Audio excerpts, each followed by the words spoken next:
याच्या सर्व उपचारार्थे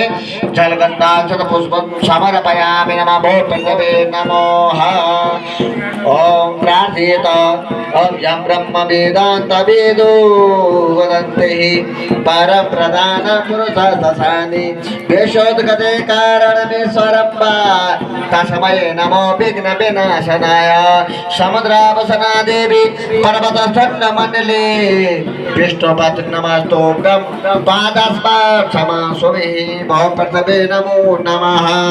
पादादिने समर्पयामि नमः सर्व मादघण्टाय नमः शङ्खपात्राय नमः सर्वोपचारार्थे जलगन्नाथं समर्पयामि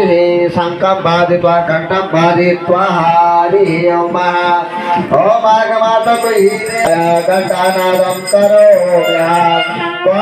सागरोत्पन्ना विष्णुना वीरसागरे निर्गतं सर्वदेवानां पंचतन्नाय नमः पंचतन्नाय धीमहि पावमानाय धीमहि तन्नो शङ्ख तन्नो घण्टा प्रचोदयात् पादादिने समर्पयामि नमः